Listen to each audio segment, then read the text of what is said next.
Hello again. Following the disturbances in France, all the signs are that Marine Le Pen would win an election if one were to be held soon. She has promised a strong line against both immigration and Islamism. In Italy, a devout Christian and right-wing leader of the Brothers of Italy has been Prime Minister since last autumn.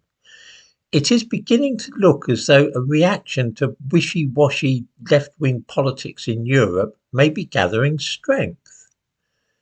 In Britain, though, there is no credible leader able to oppose the machinations of the gang who take turns in running our country. There is really no difference at all between the politics of Rishi Sunak and Keir Starmer. Anybody looking objectively at the policies pursued by the present government would be hard-pressed to describe them as conservative in any meaning of the word. In the same way, looking at Keir Starmer's ideas, nobody could really describe him as a socialist. Both government and opposition belong to a weird, almost apolitical movement which shares similar ideals and has the same goals. Nobody really imagines for a moment, to give one example, that either Sunak or Starmer intends to reduce immigration to this country. Since the only choice we will face at the next election, which will be due next year, next general election, the only choice is one of those two, it follows as night follows day that nothing is likely to change here.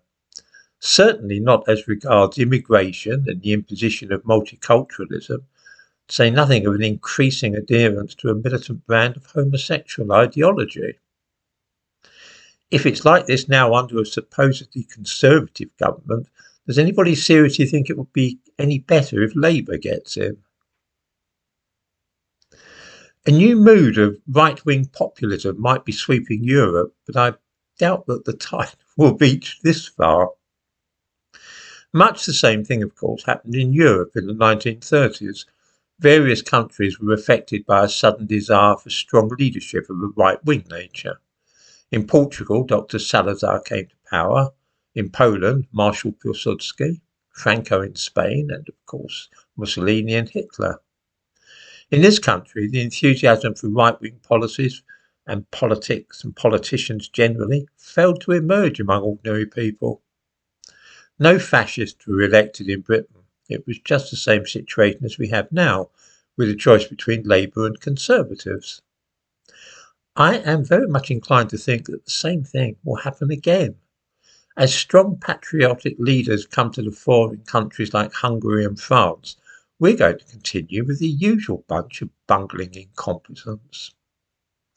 I think part of the problem might be that we do not have a leader in waiting the way that the French do with Marine Le Pen. There are a few tiny groups who oppose immigration, but the general public view them with suspicion, and nobody could name any of the leaders of such embryonic political parties. For this reason alone, I doubt that anything is going to change much politically in this country. The same old gang will take it in turns to provide us with prime ministers, alternating between Labour and Tory. Whoever is in power, though, will simply continue to pursue the same ruinous policies that so many of us find unacceptable.